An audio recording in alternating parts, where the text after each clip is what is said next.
अध्यात्म वैज्ञानिक अध्यात्म को, जीवन को जो समझा है, गुरु के सानिध्य में, माता जी के सानिध्य में, अखंड न दीपक के सानिध्य में जो समझा है, ऐसे द्वीप पुरुष हम हर खबर सप्ताह सप्ताह जो है जुड़ते हैं और તમે તો जुड़ ખબર છે કઈ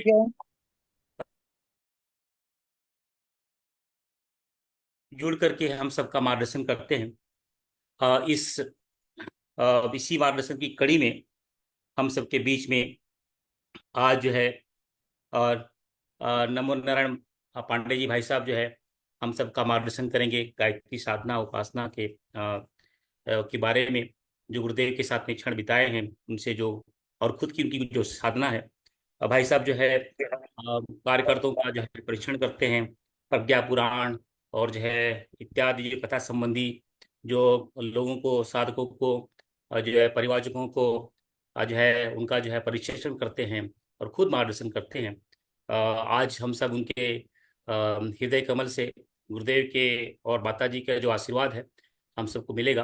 तो भाई साहब आपसे प्रार्थना है कि आप जो है आज जो है हम सबका साधकों को जो है जो देश विदेश से सारे जुड़ रहे हैं, जुड़ने वाले हैं, और बाद में भी वीडियो के माध्यम से जो है को जो देखेंगे, आप जो है उन सबका मार्गदर्शन करें। पुनः आपका एक बार पुनः स्वागत है आपका। जरूर। गायत्री महामंत्र सभी लोग हमारे साथ साथ एक बार बोले। ओम भूर्भुवः स्वः तत्सवितुर्वरेण्यं भर्गो देवस्य धीमहि धियो यो नः प्रचोदयात्। ओम अज्ञानतिमिरान्धस्य ज्ञानाञ्जनशलाकया चक्षुरुन्मीलितं येन तस्मै श्रीगुरवे नमः।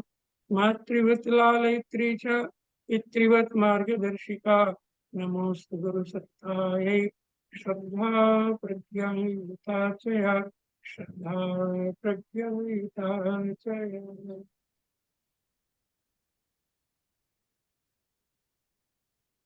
भाई श्री राजेश सिंह जी के मार्गदर्शन में इस श्रृंखला से अभी गुरुदेव के संदेश से जुड़े हुए सभी भाई बहनों को सर्वप्रथम स्वतंत्रता दिवस की बहुत बहुत हार्दिक शुभकामना, सभी के लिए मंगल कामना।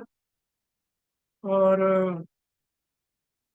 मातृशक्ति नवसृजन पुरस्कार अभियान का जो ये आंदोलन चल रहा है, जिसमें 254 पुरस्कार करने का संकल्प है, और शांति कुंज के युवा प्रकोष्ठ के श्री के.पी. दुबे जी के मार्गदर्शन में और श्री राजेश सिंह जी के प्रयास पुरुषार्थ से ये बड़ा ही शानदार कार्यक्रम हो रहा है, बड़ा ही महत्वपूर्ण कार्यक्रम हो रहा है। साधना को जीवन का सर्वोपरि पुरुषार्थ कहा गया है। कई प्रकार का पुरुषार्थ, पुरुषार्थ माने श्रम, और श्रम कहें भौतिक जीवन में उसको श्रम कहते हैं, आध्यात्मिक भाषा में उसको पुरुषार्थ कहते हैं, बात एक ही है। तो कई प्रकार का पुरुषार्थ होता है, श्रम होता है। एक होता है शारीरिक श्रम, जो मेहनत करके, शरीर से मेहनत करके रोजी रोटी कमाते हैं। एक होता है बौद्धिक श्रम, जो बुद्धि के बल पर रोजी रोटी कमाते हैं। शारीरिक श्रम करने वालों को श्रमजीवी कहते हैं, श्रमजीवी। बुद्धि से कमाने वालों को डॉक्टर, इंजीनियर, वकील, प्रोफेसर, वैज्ञानिक, खिलाड़ी, नेता, अभिनेता, ये सब बुद्धिजीवी कहलाते।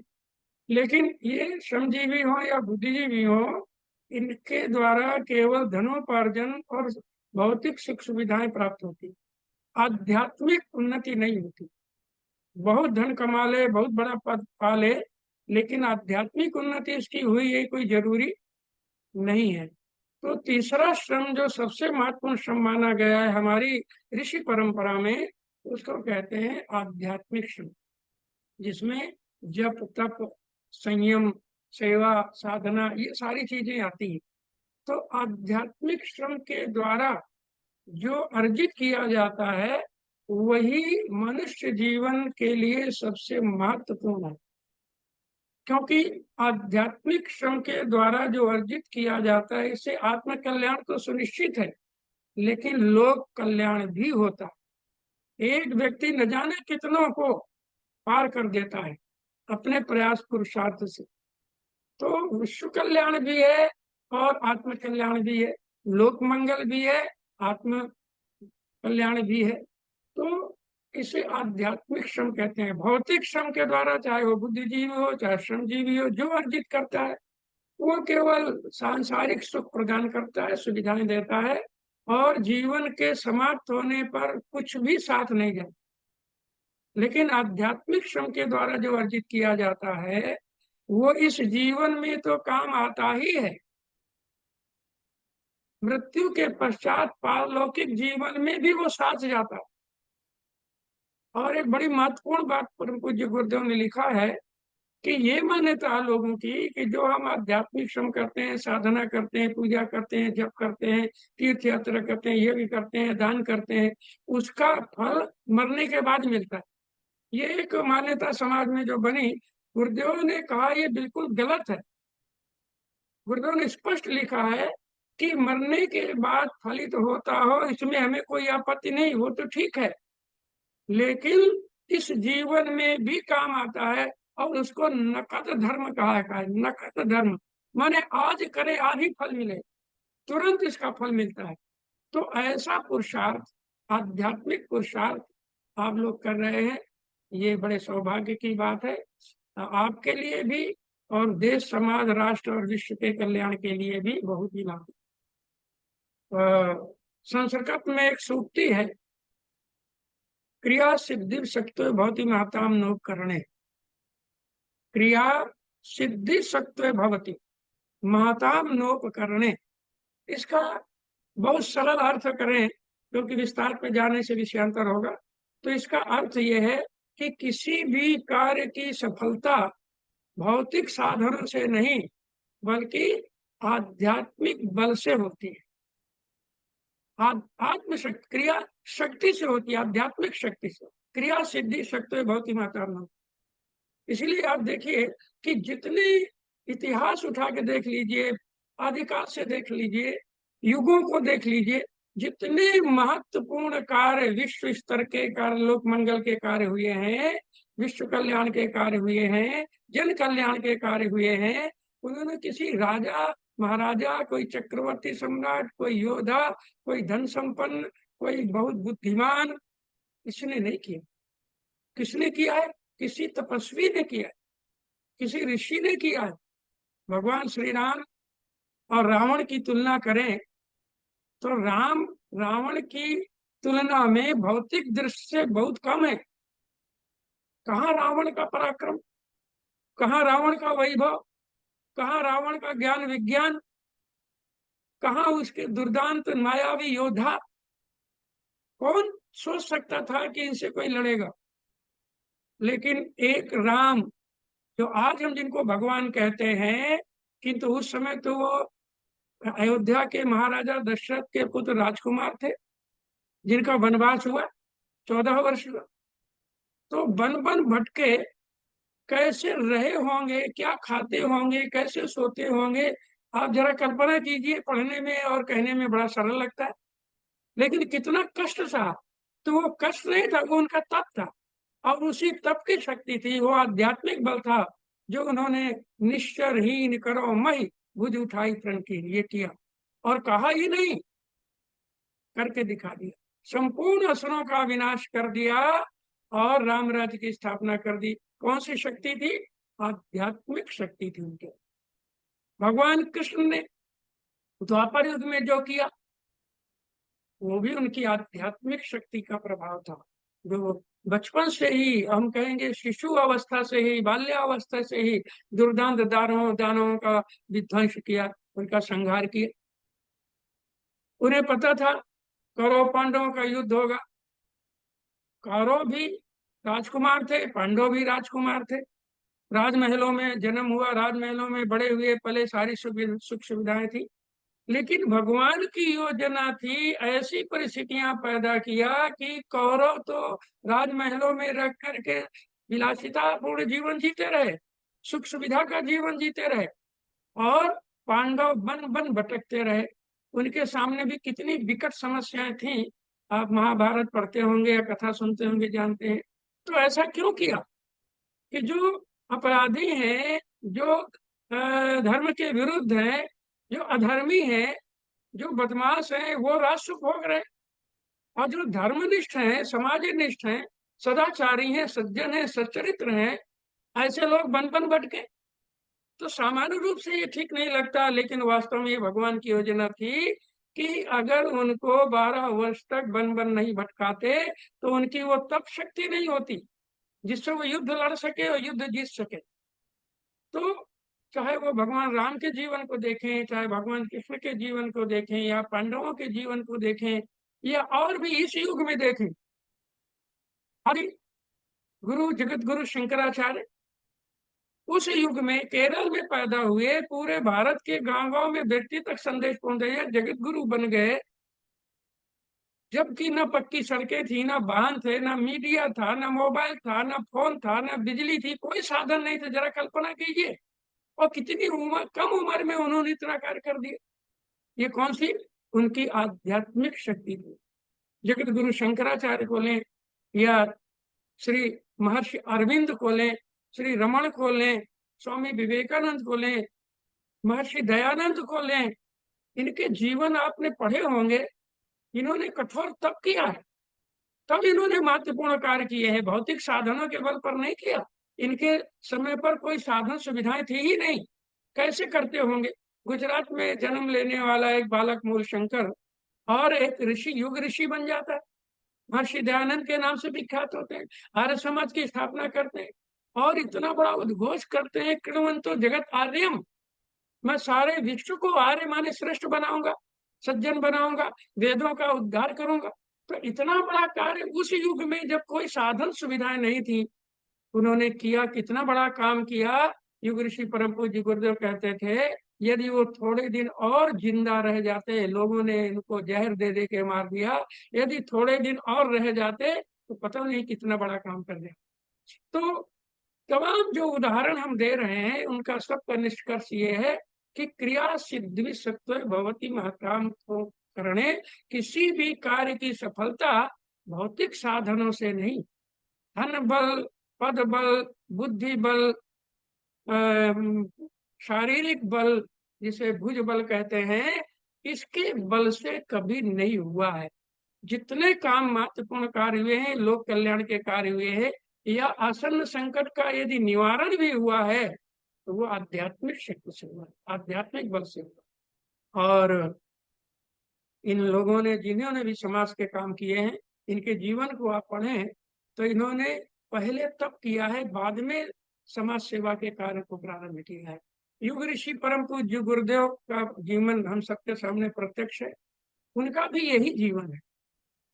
उन्होंने युग निर्माण योजना बाद में चलाया है।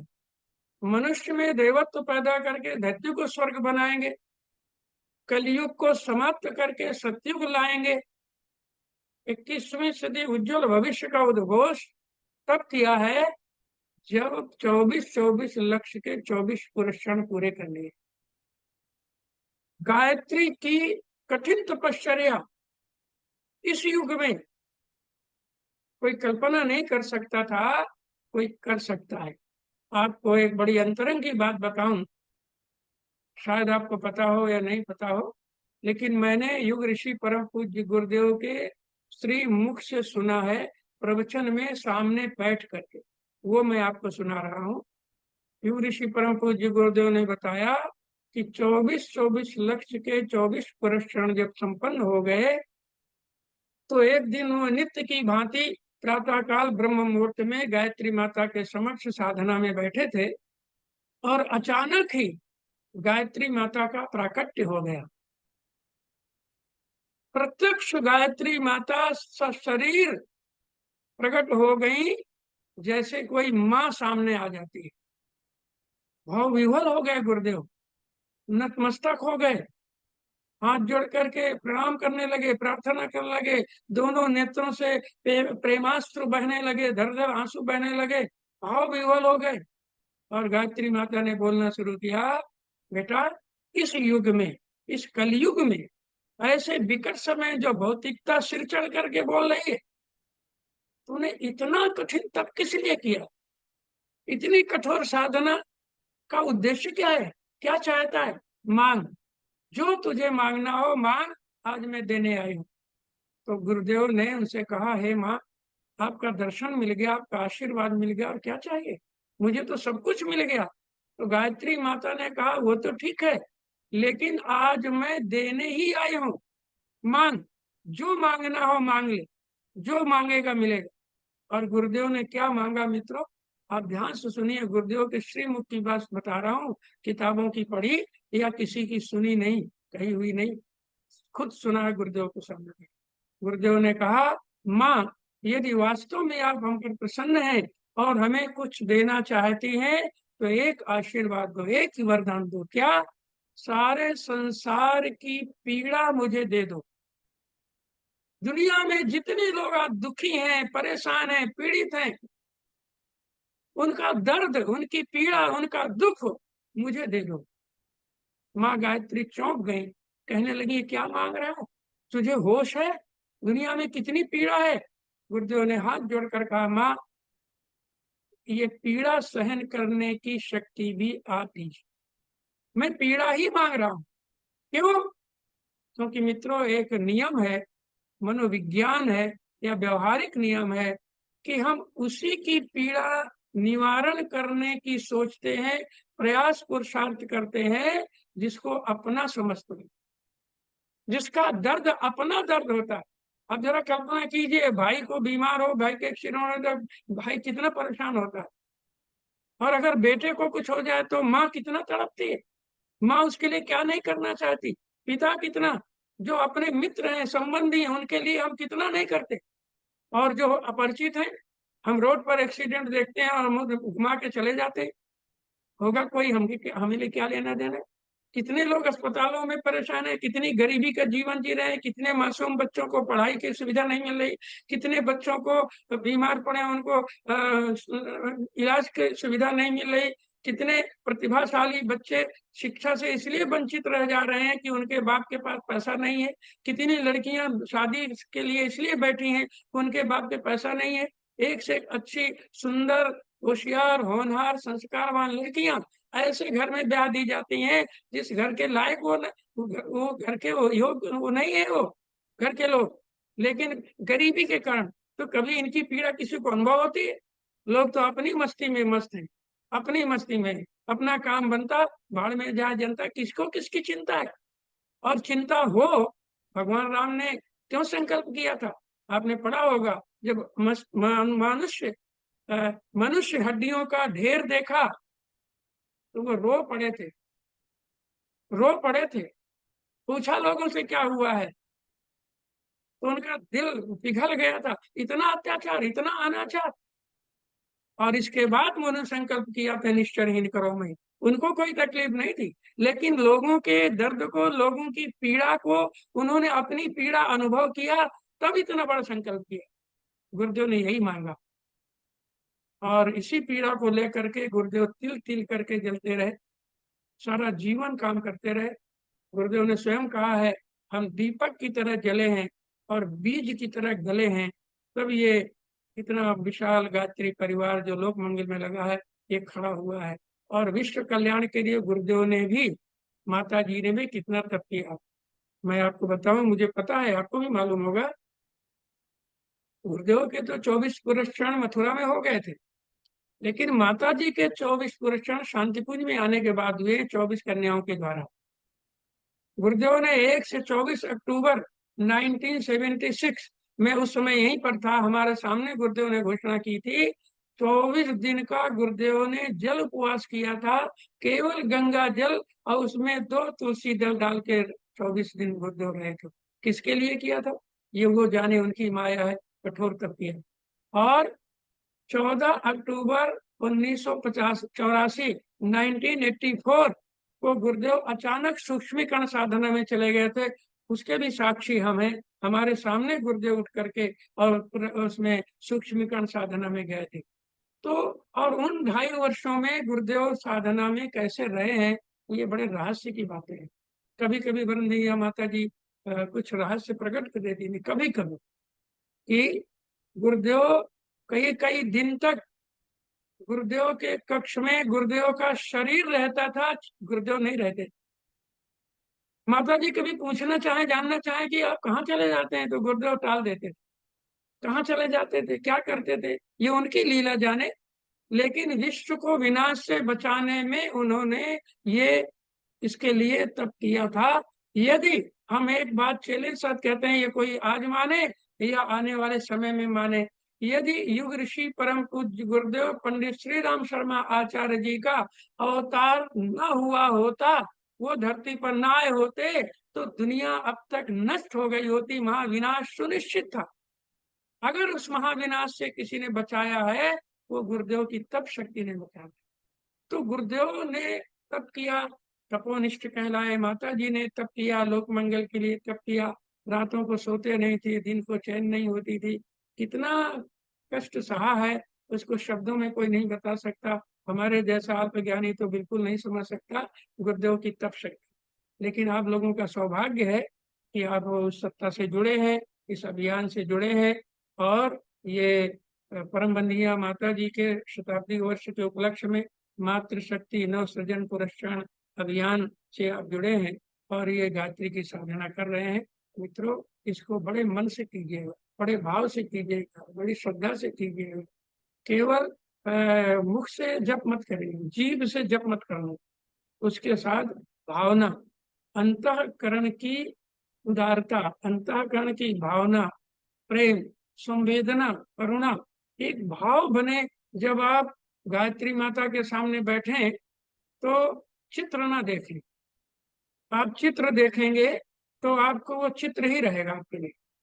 आप ये देखें कि ये साक्षात माँ बैठी है, ये मेरी माँ बैठी है, गायत्री माँ मेरी माँ है।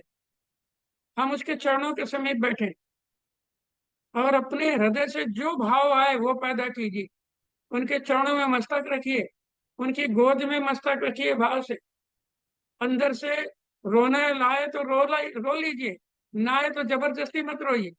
प्रेम पैदा कीजिए, भाव पैदा कीजिए, और माँ से एक ही प्रार्थना करना कि माँ, हमारी साधना लोक मंगल के लिए है, हमारा ये जप विश्व कल्याण के लिए है।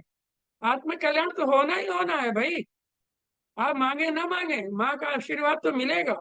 और गायत्री माता की कृपा और स्वयं महाकाल के स्वरूप में हमारे गुरुदेव परम पूज्य गुरुदेव स्नेह सलीला परम वंदनीय माता जी का आशीर्वाद, प्यार, संरक्षण जिसके साथ है, उसको कौन सी चिंता, क्यों चिंता। अगर कोई परिजन, मैं अपनी मन की बात कह रहा हूं, अगर कोई परिजन अपने लिए चिंतित होता है, अपनी समस्याओं के लिए चिंतित होता है, अपने परिवार बच्चों के लिए चिंता करता है, तो इसका मतलब गुरुदेव पर उसका भरोसा नहीं है, माता जी पर भरोसा नहीं है। जो ये कहते हैं 21वीं सदी उज्जवल भविष्य, सारे विश्व का भविष्य उज्जवल है। कलयुग रहेगा नहीं, सतयुग आएगा, मनुष्य में देवत्व पैदा होकर धरती स्वर्ग बनेगी। वो माता जी से अपने लिए चिंतित हो, वो अपने परिजनों का ध्यान नहीं रखेंगे। गुरुदेव ने स्पष्ट कहा था, यहाँ 1985 गुरु पूर्णिमा के पर्व पर गुरुदेव ने कहा, 24 पुरस्कार जो हमने किए थे, उससे मैंने जो शक्ति प्राप्त की थी, उससे मैंने दो काम किए। एक, 8 ग्रंथों का भाष्य और साहित्य का सृजन, अखंड ज्योत पत्रिका का प्रकाशन, और दूसरा, गायत्री परिवार के रूप में आत्मीय परिजनों का गठन। ये मैंने दो कार्य किए थे। और अभी गुरुदेव ने कहा, जो मैंने अभी सूक्ष्म साधना किया है, उसकी आधी शक्ति मैं विश्व को विनाश से बचाने में लगा रहे हैं, और आधी शक्ति अपने परिजनों के दुख दूर करने में लगाएंगे। ये गुरुदेव की स्पष्ट घोषणा है। तो जब ऐसा महान गुरु मिल गया है जो उद्घोष करता है कि आधी शक्ति हमारी तप की आधी शक्ति, पुण्य की आधी शक्ति परिजनों के दुख कष्ट दूर करने में लगाएंगे, फिर अपनी चिंता क्यों। इसलिए लोक मंगल की कामना कीजिए।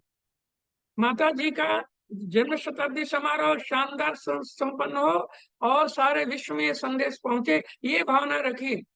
जन जन के अंदर देवत्व का उदय हो, ये भावना रखिए। ये विभीषिकाएं जो हैं, ये अनाचार, ये दुराचार, ये भ्रष्टाचार, ये पापाचार, ये समाप्त हो। ये प्रार्थना कीजिए लोक मंगल की भावना रख करके। और मित्रों, आप भावना से अब जब करेंगे कमाल होगा, निश्चित रूप से कमाल होगा। गायत्री मंत्र कोई साधारण मंत्र नहीं है। गायत्री मंत्र की साधना से ही भारत कभी विश्व गुरु था, जगत गुरु था। प्रमाण है एतद् देश प्रसूतस्य सकाशात् अग्रजन्मनः स्वं स्वं चरित्रं शिक्षेरन् पृथिव्यां सर्व मानवा। पृथ्वी के समस्त मानव, विश्व के संपूर्ण लोग यदि ज्ञान प्राप्त करते थे तो वो हमारे देश से, एतद् देश प्रसूतस्य सकाशात् अग्रजन्मनः, इस देश से प्राप्त करते थे। ये जगत गुरु देश कब था? जब गायत्री साधना करते थे। सोने की चिड़िया कब था? जब गायत्री साधना करते थे। ये चक्रवर्ती सम्राट कब था? जिसके पराक्रम की सराहना मित्र ने शत्रु करता था। योद्धा हो तो ऐसा हो। कब था? जब ये गायत्री साधना करते। जरा विचार कीजिए, ऊंचाई के उच्च शिखर आरूढ़ भारत एक पतन के गर्त में कैसे गिर गया? उसका मूल कारण है हम गायत्री साधना को भूल गए। युग ऋषि परम पूज्य गायत्री साधना को सिखाया। आप गायत्री साधना कर रहे हैं। गायत्री मंत्र में कितनी शक्ति है इसको हम कैसे बताएं? विश्व को यदि विनाश करना है, विश्व को यदि बर्बाद करना है, तो मित्रों जो परमाणु बम बना के रखे हैं ना वैज्ञानिक लोग, हर देश के पास प्राय है, सैकड़ों परमाणु बम गिराने पड़ेंगे तब सारी दुनिया नष्ट होगी। एक परमाणु गिराने से तो एक क्षेत्र में ऊर्जा उसकी फैलेगी, विनाशकारी ऊर्जा, और एक क्षेत्र नष्ट हो जाएगा। लेकिन पूरी पूरी दुनिया को नष्ट करना है, पूरी धरती को धूल में बदलना है, तो न जाने कितने परमाणु हम गिराने पड़ेंगे। लेकिन एक रहस्य आपको मालूम हो, ये हम बता रहे हैं, सारे विश्व को कल्याण करने के लिए, सारे विश्व का कल्याण करने के लिए और आसन्न संकट के निवारण के लिए, आध्यात्मिक चेतना विस्तार के लिए गायत्री साधना सैकड़ों परमाणु बमों से ज्यादा ऊर्जा प्रदान करेगी और सारे विश्व में पहुंचेगी। आप एक कमरे में बैठ करके आप जब करते हैं आपको लगता होगा हम यहाँ बैठे जब कर रहे हैं, लेकिन आपको ये बात जाननी चाहिए कि आपकी जब की ऊर्जा सारे विश्व में जा रही है। जो आपके वाणी मुख से निकल रहा है अंदर, चाहे मानसिक जब कर रहे हैं, वो सारे भूमंडल में पहुंच रहा है, आयनोस्फीयर में, पूरे ईथर में। आकाश तो एक है, और जो आध्यात्मिक ऊर्जा आपकी फैल रही है वो सारे विश्व में जा रही है, कण कण में जा रही है, जन जन तक जा रही है, प्राणियों तक जा रही है, वृक्ष वनस्पतियों तक जा रही है। ये विज्ञान कहता है और अध्यात्म तो कहता ही है। तो आप जो साधना करते हैं आप बड़े भाव से, बड़ी श्रद्धा से और विश्वास पूर्वक साधना करें। इससे अच्छा परमार्थ और स्वार्थ का समन्वय जीवन में नहीं हो सकता। आप लोग बड़े ही सौभाग्यशाली हैं, बड़भागी हैं जो साधना से जुड़े हैं, परम पूज्य गुरुदेव से जुड़े हैं, और आप सबका भविष्य उज्जवल है। गुरुदेव को सपना साकार करने में आपका बहुत बड़ा योगदान है। आपके लिए बहुत बहुत शुभकामना, बहुत बहुत मंगल कामना। ओम शांति शांति शांति। किसी कुछ पूछना हो, अगर पूछ सकते हो तो पूछ सकते। ठीक। या जिस भी भाई बहनों को कुछ प्रश्न हो वो हैंड रेज कर लें, या जो है चाहे चैट बॉक्स में डाल दें, तो भाई साहब जो है उसका समाधान, गुरुदेव के साथ बहुत समय बिताए हैं, तो जो है गुरुदेव के एक एक, माता जी के एक एक जो विचार है उनके रोम रोम में स्थापित है। तो सीधा मार्गदर्शन जो है आप समझेंगे गुरुदेव और माता जी से मिल रहा है। तो जो है जो भी किसी भी साधक का गायत्री संबंधी, उपासना संबंधी प्रश्न है जरूर पूछें।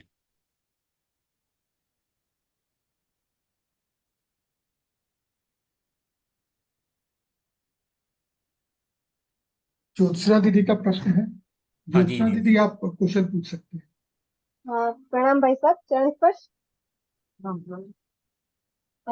भाई साहब, ये पूछना था कि हम लोग जो बलि वैश्य जो करते हैं रोज, जी, बलि वैश्य ये जो हम लोग करते हैं ना भाई साहब, बलि देव आवाज आवाज साफ नहीं आ रही। बलि वैश्य हेलो। देव यज्ञ महायज्ञ करते हैं, बलि वैश्य देव महायज्ञ।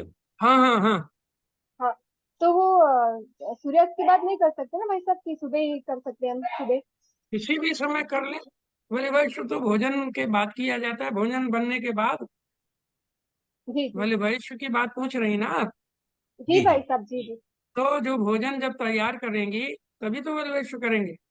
तो भोजन जब तैयार हो तब उसमें बिना नमक वाला, चाहे रोटी के 5 टुकड़े या चावल के 5 कौर छोटे छोटे निकाल लीजिए, और उसमें थोड़ा घी शक्कर लगा दीजिए या घी गुड़ लगा दीजिए, और 5 आहुति गायत्री मंत्र से कर दीजिए, यही बलवैश्व है। और अगर कोई मिष्ठान है, खीर है, हलवा है, तो उसमें कुछ लगाने की जरूरत नहीं, उससे कर दीजिए। तो भोजन जब बना है तभी तो बलवैश्व है, इसलिए तभी करें। भाई साहब ये पूछना था कि अगर 2 टाइम ऐसे यज्ञ हम जो करते हैं वो सूर्योदय के टाइम में ही करते हैं ना, तो सूर्यास्त के बाद कर सकते हैं ऐसे बलिदेव यज्ञ? हाँ बिल्कुल कर सकते। देखिए, एक गुरुदेव की बात समझ लें, शुभ काम के लिए कोई मुहूर्त नहीं है, जब करें वही मुहूर्त है। और अशुभ काम के लिए भी कोई मुहूर्त है, कभी भी नहीं करना चाहिए। लेकिन लोग शुभ काम का मुहूर्त पूछते हैं, अशुभ काम का कोई मुहूर्त नहीं पूछते। तो शुभ काम, अच्छे काम आप कभी भी अपनी सुविधा से करें, जब करें। वह नियम है, आध्यात्मिक साधनाएं, यज्ञ आदि, ज्ञान जब, ये प्रातः संध्या का समय है, लेकिन कभी भी करें तो कोई दिक्कत नहीं। जी भाई साहब प्रणाम, जय गुरुदेव। हाँ, जय गुरु। और किसी की कोई बात तो समाप्त करें। सभी भाई जी भाई साहब, बहनों को प्रणाम, आपका शुभकामना। आपका बहुत बहुत साधुवाद और धन्यवाद। गुरुदेव के मार्मिक क्षणों को बता करके आप सबने हम सबको भी माँ गायत्री और गुरुदेव का और माता जी का साक्षात्कार आपके माध्यम से हम सबको भी हुआ, उसका लाभ हम आपने सबको भी। सेवा का अवसर दिया, वो खुशी हो रही है, आगे भी देंगे तो जरूर सेवा करेंगे। नहीं, भैया जरूर जरूर एक जय। रुक्मणी दीदी क्वेश्चन पूछना चाहती है। भाई साहब, एक प्रश्न ले लेंगे आप अगर समय है तो? जी बोलिए। हाँ जी, रुक्मिणी दीदी बोलिए। हाँ जी। जी जय जी, गुरुदेव। जय अ, गुरुदेव। प्रणाम। सर मेरा हाँ, क्वेश्चन ये है कि गुरुदेव जो हैं वो बिल्कुल उनके विचार अलग और माताजी के विचार बच्चों के प्रति अलग थे। माताजी थोड़ा ढील देती थी बच्चों को, और गुरुदेव का ऐसा है कि गुरुदेव खुद के लिए काफी स्ट्रिक्ट थे। जैसे एक बार मौसमी का जूस दे दिया था उनको, तो उन्होंने नहीं पिया, और जो भी दूध भी वो बड़ी मुश्किल से लेते थे। माताजी कहती है अपने बच्चों को खूब खाओ पियो, तो थोड़ा सा कॉन्फ्लिक्ट होता है कि हम नहीं नहीं नहीं कभी। नहीं नहीं, सुनिए सुनिए सुनिए, ऐसा बिल्कुल नहीं है। देखिए, जी भगवान भी धरती पर आते हैं तो लीला करते हैं, कुछ जी सांसारिक लीलाएं भी करते हैं। तो गुरुदेव माता जी दोनों सर्वशक्तिमान थे, लेकिन व्यवहारिक रूप से वो माता पिता भी थे। जी तो गुरुदेव पिता की भूमिका निभाते थे, माता जी माँ की भूमिका निभाती थी। माँ बच्चों से ज्यादा प्रेम करती है, व्यवहारिक जीवन में आपके घर में और किसी भी घर में होता है। जब बाप बच्चे से नाराज होता है तो डांटता है, कभी थप्पड़ मार देता है, कहता है इसको खाना मत देना, गुस्से में कहता है। माँ भी उस समय चुप रहती है, लेकिन चोरी से अपने पति से चुरा करके बच्चों को खिलाने जाती है। ये माँ का दिल होता है। तो माँ, वंदनीय माता जी माँ की भूमिका निभाती थी। हमारे सामने की बात है, ये कल्प साधना सत्र चल रहा था, उसका संचालन हम कर रहे थे, और उसमें माता जी का जन्मदिन पड़ गया। तो पहले माता जी के जन्मदिन पर जब ऊपर भोजन होता था, जहाँ अखंड दीप है, वहां पूरी पकवान, हलवा, खीर, मतलब मिष्ठान पकवान अच्छे अच्छे बनते थे, बहुत बढ़िया भोजन बनता था। तो माता जी ने गुरु जी से पूछा कि ये वो वाले भी खाना खा लें कल। तो गुरु जी ने एकदम मना कर दिया, नहीं, उनको जी खाने दो वही खिचड़ी। तो माता जी ने कहा, अरे भाई, सब बच्चे खाएंगे, उनका नहीं।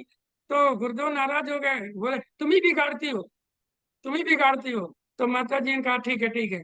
फिर माता जी ने क्या किया कि माता जी ने एक एक दोना हलवा और एक एक दोना पकौड़ी अलग से सबको दिया, बोले बच्चों खिचड़ी तो खाना, ये भी खा लेना। तो ये क्या है, जी विरोधाभास नहीं है। ये माँ का हृदय है, माँ की ममता है, माँ की भूमिका है। हर माँ, हर गृहिणी भारत की यही करती है कि बच्चे को ज्यादा स्नेह प्यार दुलार देती है, और बाप कठोर होता है। जी हम लोग भी, माता जी बुलाती थी किसी वरिष्ठ कार्यकर्ता को कि गुरु जी के पास जाओ, तो माता जी हंसती थी, बोली जाओ तैयार होके जाओ। गुरु जी डांट देते थे, गुरु जी बहुत गुस्सा कर देते थे, प्यार भी करते थे, लेकिन कई बार कार्यकर्ताओं पर गुरु जी बरस जाते थे, लेकिन माता जी कभी बरसती नहीं थी। जब गुरु जी डांटते थे, वो लंबी बातें हैं, हमने भी देखा है, हमने भी उसमें हम भी रहे हैं। गुरु जी जिस डांटते थे तो माता जी अपने कमरे में बुला करके फिर हलवा खिलाती थी, लड्डू खिलाती थी, चाय पिलाती थी। बेटा आज गुरुजी बहुत गुस्सा थे, उनकी बात पर ध्यान न दें। ये स्नेह प्यार दुलार। तो ये माता पिता का एक संतुलन होता है कि बाप कठोर बने तो माँ संभाल ले बच्चे को, क्योंकि दोनों जी कठोर हो जाएंगे तो बच्चे टूट जाएंगे। ये व्यवहारिक बात। तो ऐसा नहीं है। और वो जो पिलाने वाली बात है, जो मौसमी का रस, तो गुरुदेव ने, वो मथुरा की बात है, गुरुदेव लिख रहे थे, और लिखते लिखते गुरुदेव को प्यास लगी, गुरुदेव ने पानी मांगा। और माता जी एक पत्नी की भूमिका निभाते हुए कि जी मौसमी के रस में 90% और उससे ज्यादा पानी ही होता है। जी कोई जी भी डॉक्टर बता देगा। तो 4-5% मिनरल और से सब होते हैं। बहुत नाम मात्र की शुगर होती है, नाम मात्र की। तो माता जी ने मौसमी का रस दे दिया, तो गुरुदेव ने उसको पानी समझ के पिया। जब पी गए थोड़ा, तब स्वाद पता चला, तब हटा दिया। फिर गुरुदेव ने कहा ये क्या दे दिया, पानी तो नहीं है। तब माता जी ने बताया। तो गुरुदेव ने उस मौसमी के रस को जो नहीं पिया था वो छोड़ दिया, उसको नहीं पिया। और एक बात बताएं, आपको पता हो शायद, गुरुदेव ने जो रस चला गया था पेट में, उसको उल्टी करके निकाला। क्यों? इसलिए कि गुरुदेव की उस समय जो साधना चल रही थी, अच्छा उसमें उतना रस भी उनकी साधना में विघ्न पैदा, जी जी इसलिए जी मौसमी के रस से कोई दोष नहीं था। जी सर लेकिन गुरुदेव ने उल्टी करके निकाला। ये रहस्य नहीं बताया गुरुजी ने। गुरुदेव ने तो ये कहा कि हम अपने कार्यकर्ताओं को, बच्चों को दूध नहीं दे पाते, हम मौसमी का रस पिए, तो ये कहाँ सही उचित है। तो ये एक बात कह दी, लेकिन असली बात और। जी तो ये बात थी, तो इसको व्यवहारिक बात थी। उसमें जी ऐसा नहीं कि माता जी गुरु जी में कोई विरोधाभास। वो पिता की भूमिका में थे, वो माँ की भूमिका में थी। तो ऐसे ही जैसे हर घर में होता है, वो माता जी गुरु जी। जी ठीक है जी। जी और, जी प्रणाम धन्यवाद जी और किसी की कोई बात?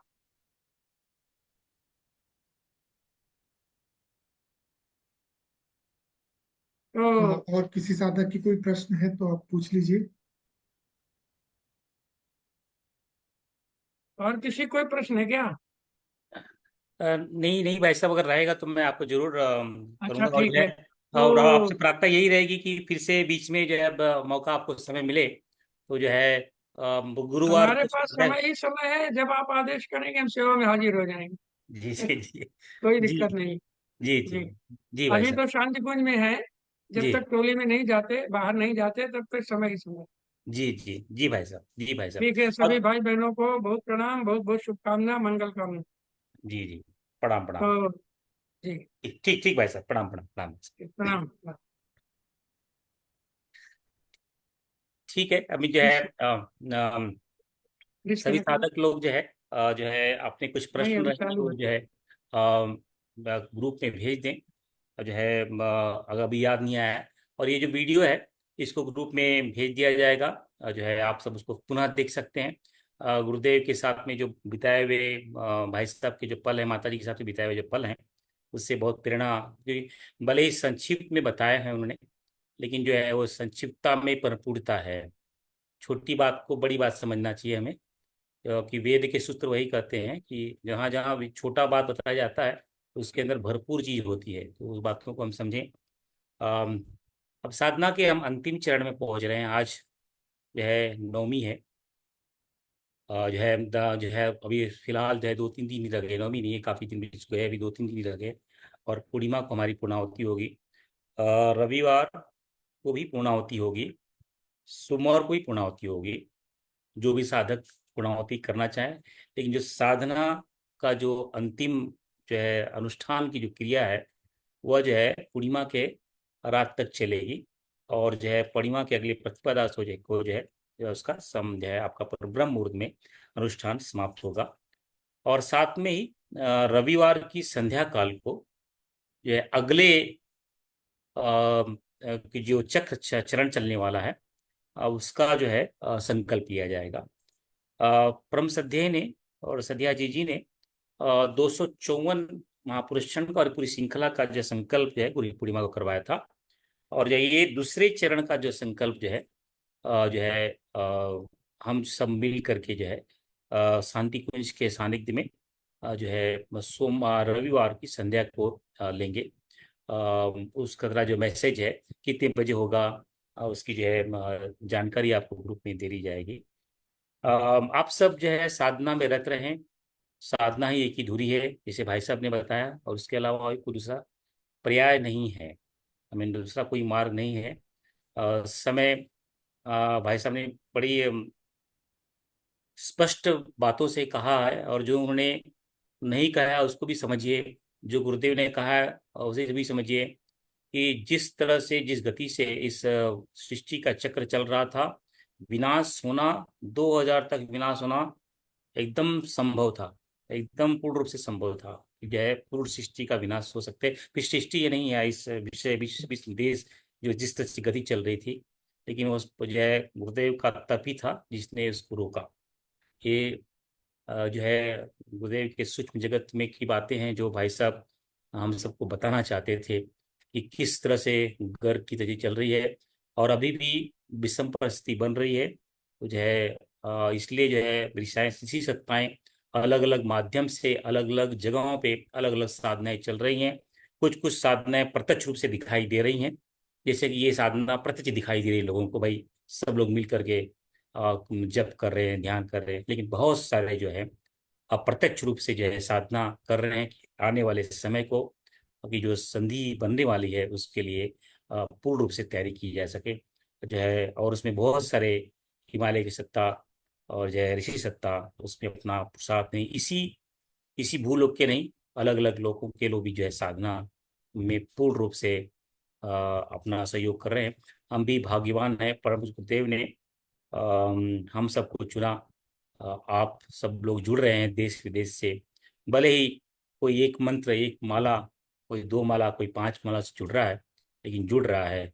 और आप सबको बताने में बड़ा हर्ष हो रहा है कि अब तक जो है जो संख्या है जो निकल के आई है, 24 महापुरुषण, 24.52, मतलब कि 24 महापुरुषण 24.5 महापुरुषण के आसपास का संकल्प जो है पूर्ण होने वाला है आप सबके माध्यम से। यह दूसरे चरण की बात मैं बता रहा हूँ। दूसरे चरण में पहला चरण खत्म होगा, दूसरे चरण की शुरुआत तक इतना संकल्प आप सब ने किया है, यह जो है आप सबका पुण्य फल ही है ये। और 22 श्रृंखला चलेगा तो पूर्ण रूप से जो विश्वास है 254 ही नहीं, इससे कहीं अधिक जो है जो है परम पिता परमेश्वर की इच्छा है तो लक्ष्य पूरा होगा। आप 2 काम कीजिए, स्वयं भी कीजिए, कोई भी लगे जिसके अंदर थोड़ी भी क्षमता लगे, 1 माला 2 माला 3 माला से उन्हें जोड़िए, उनका भला हो जाएगा, उनका कल्याण हो जाएगा, और उसके साथ में आपका भी कल्याण हो जाएगा। कि ये प्लेटफॉर्म बना हुआ है श्रद्धेय जीजी, श्रद्धेय का इसके अंदर यह संकल्प है, आदरणीय भैया का मार्गदर्शन है, युवा प्रकोष्ठ की पूरी सहभागिता है, जो है और आप सब परिजनों का पुरुषार्थ है। जो है अभी 2 बड़े महत्वपूर्ण कार्य आगे आने वाले हैं। एक तो माता जी का है, और अभी अभी जो है जय आदरणीय भैया यूएस गए थे, उसके पूर्व यूके गए थे। तो है यूएस का भी जो है अश्वमेध हो चुका है। स्वाति दीदी आप हैं क्या? जी भैया, स्वाति दीदी थी, है स्वाति दीदी। स्वाति दीदी, are you I mean are you able to talk about it? I mean I think she is, वहाँ पे सुबह है, यूएस में भी सुबह प्रातः काल का समय है, लेकिन वहाँ का भी संकल्प हो चुका है 2026 में अश्वमेध वहाँ पे होना है। क्योंकि जो है ये जो पुरुषार्थ है सभी को मिलकर करना पड़ेगा, इसलिए जगह जगह पे अश्वमेध हो रहे हैं, ताकि जो साधनात्मक ऊर्जा हर जगह बने, और जो है आने वाले समय को जो है हम सब जो है एक साथ में मिल करके इसका करें। तो जैसे ही 2026 का जो है अश्वमेध का यूएस का और यूके का जानकारी आ जाए, लगभग डेट फिक्स हो चुके हैं। सिर्फ जगह मिलने के बाद में जो है फिक्स रूप से हो जाएगा कि यहाँ पे इस डेट को ही होगा। तो जो है वो ये अभियान, ये जो 2054 का महापुरुषण का संकल्प है उसी अंदर आएगा। और फिर से जो है अश्वमेधिक ऊर्जा की तरफ जो है, अखंड दीपक की ऊर्जा की तरफ, मातृशक्ति नवसृजन की तरफ जो है साधना को करेंगे। आप सबसे और एक और प्रार्थना रहेगी, आप सब गुरु गीता महात्म्य अवश्य रूप से उसका चिंतन और मनन करें। अम, बड़े दुर्लभ क्षणों से और बड़े उसमें सूक्ष्म भाव से उसके अंदर बहुत सारी चीज़ें जो है एकत्र हुई हैं। उसमें आपको बहुत जरूर लाभ मिलेगा उस ब्रह्म चेतना को समझने में, गुरु चेतना को समझने में। जब तक गुरु समझ में नहीं आएगा कुछ भी हाथ नहीं आएगा। इसलिए गुरु गीता महात्म्य का जो है आप मनन चिंतन अवश्य करें। और जो है गायत्री का आप चिंतन मनन कर ही रहे हैं, तो गायत्री और गुरु, अब बाद में केशव भी आएंगे। केशव का भी जो है उनका इच्छा रही तो अ, भगवान केशव के मुख से निकले हुए 700 जो श्लोक हैं उसका भी चिंतन मनन जो है आप सबके सामने रखा जाएगा। जो है मीन जो है भगवान की लीला अपरंपार है। इतने अ, जो है चीज़ों को पिरोया है, और जो है इसमें क्षमता नहीं होते भी बहुत सारी चीज़ें हम सबको दे रहा है। इसलिए आप सब चिंतन मनन करते रहें, गुरु गीता गायत्री चिंतन करें। और हम सब पूर्णाहुति की तरफ बढ़ रहे हैं। और जो है बड़े सोच समझ करके मैंने पीछे का बैकग्राउंड को बनवाया है। जो है एक तरफ जो है माता जी और हमारे पिताजी, और जो है माता पिताजी बैठे हुए हैं, और उनका जो है प्रखर प्रज्ञा, और जो है जिससे हमें एक रूपता मिलती है, और वो अखंड दीपक जिससे वो चेतना मिलती है। और साथ में इस युग के जो कर्ता धर्ता हैं दादा गुरु, और जो है इन 3 पीढ़ियों से जो हमारे परम पूज्य गुरुदेव ने चेतना का प्रवाह रखा है पिछले 500 वर्ष में। और इस तरफ जो है आर्ष रूप जो महापुरुष पैदे हुए हैं।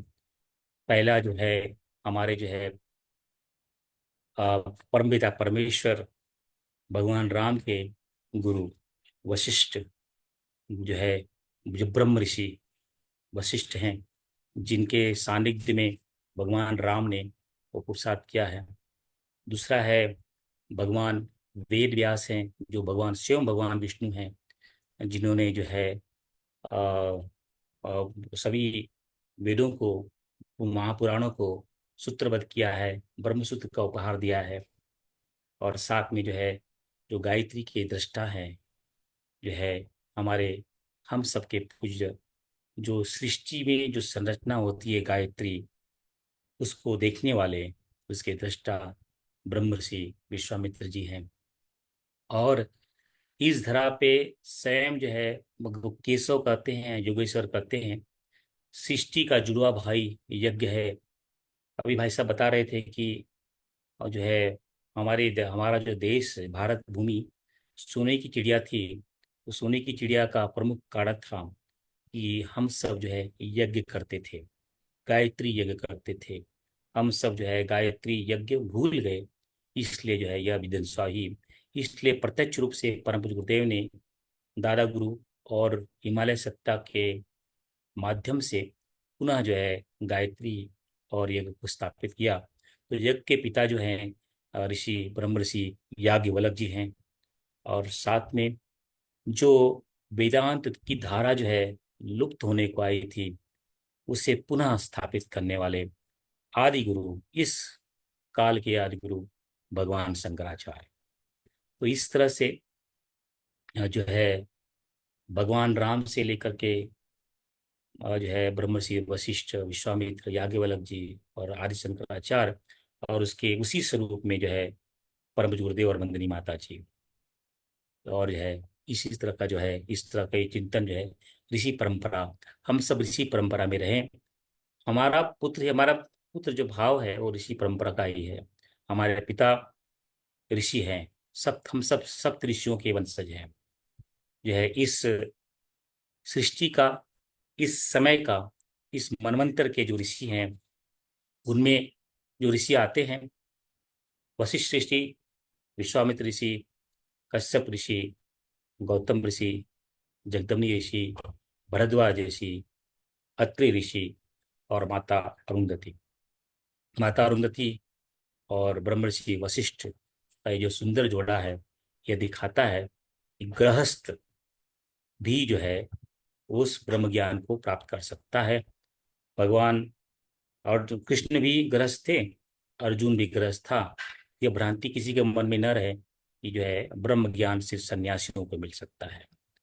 जिस समय की आवश्यकता होती है, तब जो है भगवान शंकराचार्य जी जैसे आते हैं, तो समय की आवश्यकता के अनुसार जो सन्यासियों को दीक्षा देते हैं। लेकिन अब समय की आवश्यकता यह है कि गृहस्थ सन्यासी बने, गृहस्थ में रह करके सन्यास को धारण किया जाए, गृहस्थ में रह करके जो है वानप्रस्थ और सन्यास के पालन को, वेदों के सूत्रों को जो है आत्मसात किया जाए। आपका समय जो है, इसलिए माता अरुंधति का बार बार याद करना चाहिए। माता अरुंधति और जो है ब्रह्मर्षि वशिष्ठ, जिन्होंने गृहस्थ, सभी ऋषि अपने गृहस्थ थे, जो है उनको इसलिए याद करना चाहिए। इसलिए शादी में भी माता अरुंधति को दिखाया जाता है।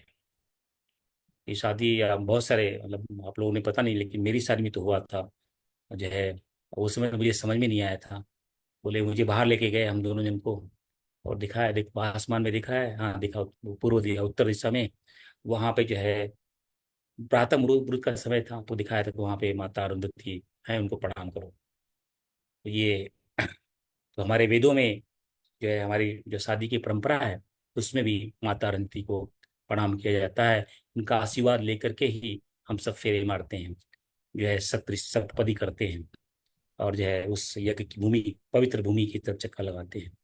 तो जो है अब अभी समय है गृहस्थ सन्यासी बने। इसलिए परम पूज्य गुरुदेव की किताब है गृहस्थ तपोवन, उसमें बड़े बड़े सूत्र दिए हैं, उसको समझना चाहिए। इन्हीं बातों के साथ में प्रणाम जो है कल जो है शुक्रवार, और जो है परसों जो है शनिवार को दिन जो है 12 घंटे का जप, और फिर जो है अ, रविवार को जो है प्रातः यज्ञ, और जो है दोपहर को जो है आध्यात्मिक चर्चा, और पुनः जो है शाम को जो है संकल्प, रविवार को अगले चरण के लिए। और प्रत्येक मॉर्निंग में आशा है आप सब लोग जो है ध्यान करने में जुड़ते रहेंगे 5:30 बजे। और जो है ये जो योग की जो है ये मुद्राओं की, प्राणायाम की सुबह 6:30 बजे जूम पे होता है, उसमें भी जुड़ते रहेंगे। आशा है इस सबसे आप सबको साधना में लाभ मिलता रहेगा। अगर इनपुट देते रहें साधना में कैसे और गति और कहीं भी कंफ्यूजन न रहे, इसलिए जो है हम सबने मिल करके सोचा है कि भाई साथ में जो है योग को भी, प्राणायाम को जो है गुरुदेव ने जो भी प्राणायाम बताए हैं, मुद्राएं बताए हैं, उन सभी का थोड़ा सा प्रैक्टिकल भी लोगों को समझ में आए। इसलिए जो है सुबह सुबह प्रातः जो है 5 दिन 6 दिन जो है सोमवार से लेके शुक्रवार तक जो है हमारे भाई बहन जो है योग करवाते हैं, ताकि जो है आप सबको जो मुद्राओं में, प्राणायाम में, योग ओम में करने में कोई समस्या ना आए। और फिर से नए सिरे से हमारे भाई बहन लोग जो है इस प्रतिपदा से फिर से जो है पूरी श्रृंखला को जो है, प्राणायाम की श्रृंखला को, मुद्रा की श्रृंखला को बताएंगे, ताकि जो कुछ छूट गया है और जो नए लोग जुड़ रहे हैं उन्हें अच्छी तरह समझ में आए। कैसे भाई प्राणाकर्षण प्राणायाम कैसे होता है, ओमकार का उच्चारण कैसे होता है, क्या खिचड़ी मुद्रा कैसी होती है, शक्ति चालनी मुद्रा कैसी होती है, उन सब का जो है लाभ आप सबको प्राप्त हो सके। तो इसी बातों के साथ में आप सबको प्रणाम। विक्रांत, और कुछ सूचना देना है? हाँ दीदी, दीदी एक क्वेश्चन पूछना चाहती है, किरण दीदी। दीदी आप क्वेश्चन पूछ सकते हैं। तो भाई साहब थे तुलसी, अरे जो है शांति कुछ इस समय, ठीक है कोई बात नहीं, पूछिए। मैं जो है भाई साहब को ही बोल लूंगा प्रश्न को उत्तर। बताइए, आप पूछिए जी, बताइए। प्रणाम भाई साहब को। जी। तो पूछना चाहती हूँ, जो अमृत वर्षा में जो गुरुजी ध्यान करवाते हैं, हाँ। हाँ, तो उसमें एक वर्ड बोलते हैं, जो बोलते हैं कि उफान, तूफान, सफेद दूध की झाग सा, है ना, वो वर्ड होता है उनका, मैं बोल रही हूँ तो मेरे रोंगटे खड़े हो रहे हैं अभी। तो वो जो बोलते हैं वो, तो वो मतलब जैसे ऐसा ही फीलिंग करेंगे ना, जैसे समुद्र से जो लहर उठती है, वो झाग लेते हुए आता है। तो मुझे ऐसा लग रहा है क्या वही फीलिंग होनी चाहिए अंदर, फिर कहते हैं ना प्रवेश, प्रवेश जब बोलते हैं वो, है ना, तो क्या फीलिंग से हाँ, उसको किया ठीक। जा सकता नहीं नहीं, यानी बहुत अच्छा प्रश्न है। है? जी। कि जैसे ही ये हमारा गुरु गीता चिंतन समाप्त होगा, जी। गुरुदेव के जो पांचों ध्यान है, जी। पांचों ध्यान में जो एक एक शब्द परम पूज्य गुरुदेव ने यूज किए हैं, जो उपयोग जी। ना, यूज नहीं, सॉरी गलत हो गया, जो उपयोग में लाए हैं, उन जी। सभी की व्याख्या अपनी क्षमता अनुसार हम करेंगे। पूरा जी। पांचों ध्यान में जो है बताएंगे। अभी जी। आपके प्रश्नों के उत्तर को जो है हम समझते हुए, अम, जी। आपने कभी आकाश गंगा का चित्र देखा है? जी। जी। देखा है ना? जी। कैसा है? हाँ, वो स्पाइरल। जो, जी जी, जो समझ, आकाश गंगा जो है स्पाइरल है, वह जी। स्पाइरल की दिखती है, दिखाई देती है। मतलब आकाशमान में नहीं दिखाई देता, लेकिन नासा का चित्र में आपने आकाश गंगा का चित्र देखा होगा। जी। तो और आपने पुराणों में कथा सुनी है, क्षीर सागर की कथा सुनी है? जी, लेकिन समझ नहीं पाई हूँ, वही आपसे समझना चाहती हूँ। क्षीर सागर, क्षीर सागर, जी। ये जो 7 सागर हैं, जी। उनमें से एक है क्षीर सागर है। जी। उस क्षीर सागर में परमपिता परमेश्वर महाविष्णु विराजमान है। जी। विष्णु 3 तरह के बताए जाते हैं। जी। जो विष्णु सृष्टि के पालन में सहायक होते हैं, वो विष्णु होते हैं। जी। जो अनंत कोटि ब्रह्मांडों अनंत कोटि ब्रह्मांडों को पालन करते हैं, वो जी। महाविष्णु होते हैं। जी। और जो है, जो सुप्त अवस्था में होते हैं, उनको जो है जी। विष्णु का यानी अर्थ होता है व्यापक। तो व्यापक। वहाँ जो बैठते हैं, जो महाविष्णु जी हैं, क्षीर जी। सागर में बैठते हैं, वह जी। उसका भी रंग जो है उसी ढंग से दिखाया जाता है। जो है हम्म, परम गुरुदेव 3 बातें करते हैं: जी। स्नेह वर्षा, हम्म। अमृत वर्षा, हम्म। शक्ति वर्षा। 3 वर्ष, जी, 3 वर्षा बोलते हैं। 3 वर्षा: जी। स्नेह वर्षा, अमृत वर्षा और स्नेह। शक्ति वर्षा। ये चराचर जगत ब्रह्म की उद्घोषणा है। जी। चराचर जगत ब्रह्म की उद्घोषणा में परमपिता परमेश्वर निराकार है, निर्गुण है, उसके अंदर कोई भी हलचल नहीं है। उनकी जो शिवा है, शिवा के माध्यम से हलचल होती है, वह है शक्ति वर्षा। वह है शक्ति वर्षा। वर्षा। और वो शक्ति वर्षा कहाँ से आती है? आपकी जहां तक क्षमता है, हमारी जहाँ क्षमता है, क्षीर सागर से परे जो स्पाइरल है, जी। उसके ऊपर जो है, उस वहां से वो निकलती है, जी। वो आती है। तो वहां से शक्ति वर्षा होती है, उस आदि शक्ति की, शिवा की शक्ति की वर्षा होती है। जी। जहाँ उस शिवा जो है, वो जो है, वो माता भी है, जी। तो इसलिए वह स्नेह वर्षा भी करती है। अच्छा। जी। जी। वो शक्ति वर्षा करती है, जी। और जो है वो स्नेह वर्षा भी करती है। जी। अब जो माता आती हैं, तो पिता के गुणधर्म को वे लेके आती है। अच्छा। और पिता जो है अमृत है। अमृत। वो परम, जो हमारा जो परमेश्वर है, हमारा जो जी। गुरु है, हमारा जो पिता है, सबका जी। पिता है, सबका पिता है। मतलब उसको कोई नाम नहीं दे सकते। वेदों में उसको ओम कहा गया है, वो भी उसका नाम है, वो नहीं है। अब उसी नाम से मुझे पुकारना है, तो वेदों में जी। उसको ओम कह दिया है। तो वो जो पिता है, जी। जो है माँ आदि शक्ति, जब वह शक्ति और स्नेह को लेके चलती हैं, तो जी। पिता की जो है अमृत को भी लेके आती हैं। और वो अमृत जो है, क्षीर सागर का जो अमृत है, जी। उस अमृत से निकलते हुए, आकाश गंगा से आते हुए, ब्रह्मा जी के लोक में आती है, सतलोक में आती है, महा जना तपा जो सत्यम है, वहां से आते हुए जो है स्वर्ग लोक में आती है, भूअर जी। लोक में आती है, और फिर जो है पृथ्वी लोक में आती है, और यहाँ पे जी। सहस्त्रार्थ में बरसती है। मतलब परम गुरुदेव ने जो है ये तीन जो दिए हैं, बहुत इसलिए बहुत बहुत प्रिय है मुझे। मुझे त्रिवेणी संगम का ध्यान जी। और अमृत वर्षा का ध्यान। इसलिए शुक्र। मैं जो है, जो सभी लोग ध्यान मांगते हैं तो मैं जो है अमृत वर्षा का ध्यान नहीं देता हूँ, नहीं हम्म। भेजता हूँ उसको। जी जी। क्योंकि उसको समझ में नहीं आएगा, तो ऐसे ही बाकी का साधारण ध्यान समझ करके जो है, हाँ ठीक है, क्या बोले भैया वो वाला भी ध्यान भेज दो। अब जो हम्म। आदमी जिसको अमृत समाने की क्षमता ही नहीं है, उसको मैं क्या ध्यान भेजूं? है। बहुत अच्छा ध्यान है, अमृत वर्ष का ध्यान जो है ना, बहुत ही, बहुत अच्छा। बहुत बिरले लोग ही समझ पाते हैं इस ध्यान को। चलो एक बात हमने और दीदी ने जो है, शांति कुंज से हम जब लोग आए कि 2011 में, जी। तो हमने 9 महीने का जो है हम लोगों ने हम्म। पुरुष किया। 9 महीना 12-12 घंटे हम लोग जो है जी उर्दे के साथ में जप करते थे। जी। जी। सुबह 6 बजे शुरू करते थे हम्म। और जो है शाम के 6 बजे तक जप चलता था, 9 महीने अरे लगातार। जी। और फिर शाम को जो है, और फिर जो है नादयोग, और फिर जो है आते जो है ध्यान करते, ध्यान सुनते थे। हम्म। मध्य मध्य काल में जो है 4-5 महीने बीतने के बाद में हमने हम्म। अमृत वर्षा शुरू किया, क्योंकि वो पात्रता डेवलप होनी चाहिए उसको ग्रहण करने की। इतना पावरफुल ध्यान है। मुझे बहुत हम्म। ध्यान, तो दो ध्यान बहुत, सभी ध्यान गुरुदेव के तो अच्छे ही हैं, हम्म। लेकिन जो है जब पात्रता डेवलप हो जाएगी ना, तो जो हम्म। है वो त्रिवेणी संगम का ध्यान आपको समझ में आएगा, अच्छा। अमृत वर्षा का ध्यान है। जी गुरुदेव जी। कहते हैं, साधक दादा गुरु का मेरा मन एक।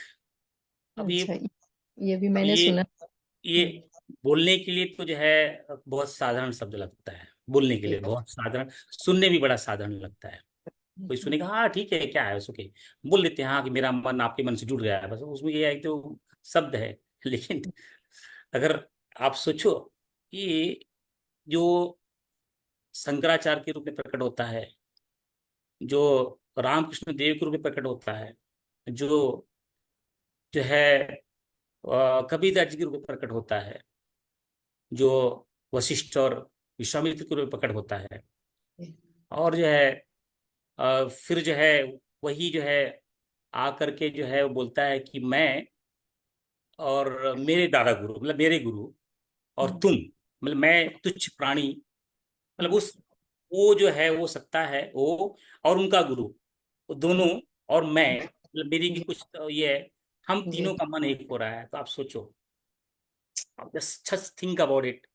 बिल्कुल बिल्कुल। जस्ट कि वो आई मीन जो सोचता रहेगा वो करे हुए ये सब पूरे, मतलब कि उसको क्या मिलता रहेगा, समझ सकते what he will be getting, उसको क्या मिलता रहेगा।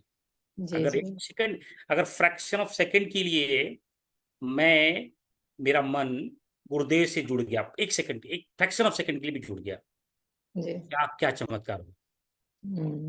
अद्भुत। भस्म भी हो सकते हैं हम लोग। जी जी, बिल्कुल सही अगर बात है। अगर अगर वो क्षमता नहीं है तो हम भस्म भी हो सकते हैं, we can be completely vanished also. जी क्योंकि जी जी। वो 440 का जो वोट का करंट जो है वो ऐसा लगने वाला है। जी जी। वो जस्ट जस्ट थिंक, जो वो शब्द नहीं है, इट इज नॉट जी। ए मेरली वर्ड, ये शब्द हम्म। नहीं है, वो हम्म। महावाक्य है। और जिसको हम्म। समझ में आ गया वो उतर गया। जी जी जी। बहुत बहुत धन्यवाद भाई साहब। बहुत बहुत धन्यवाद। तस्मै श्री गुरुवे नमः। श्री गुरुवे नमः। तस्मै श्री गुरुवे नमः। अखंड तस्मै। दीपक को साक्षी मान करके वंदनी माता जी के चरणों में कोटि कोटि नमन वंदन, परम पूज्य गुरुदेव के चरणों में कोटि कोटि नमन वंदन, आर्य शक्ति के चरणों में कोटि कोटि नमन वंदन, दादा गुरु के चरणों में कोटि कोटि नमन वंदन, सविता देवता के चरणों में कोटि कोटि नमन वंदन, हमारे सामने प्रकट प्रखर प्रज्ञा सरल श्रद्धा को कोटि कोटि नमन वंदन। यही प्रार्थना हम सबको एक रस में, अमृत रस में, स्नेह रस में, शक्ति रस में जोड़े रखें, जोड़े रखें, जोड़े रखें। तस्मै श्री गुरुवे नमः। तस्मै श्री गुरुवे नमः। तस्मै श्री गुरुवे नमः। इदं गायत्रीदं नमः। इदं गायत्रीदं नमः। इदं गायत्रीदं नमः।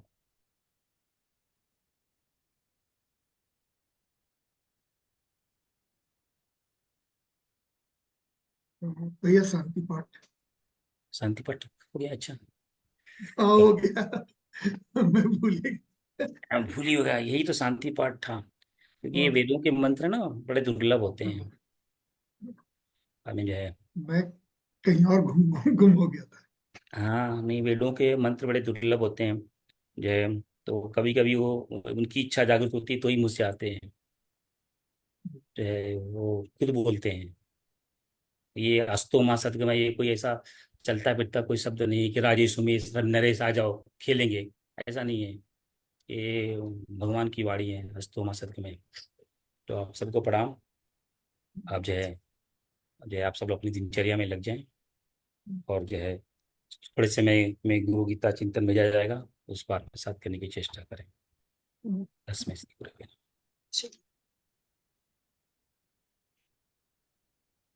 आप सभी लोग एक दूसरे को का अभिवादन कर सकते हैं, अपने आप को म्यूट करके दूसरे का अभिवादन कर सकते हैं।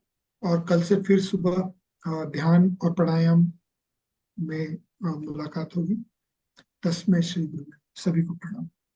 तस्मै श्री गुरुवे नमः। सादर प्रणाम भैया। तस्मै श्री गुरवे नमः। तस्मै श्री गुरवे नमः।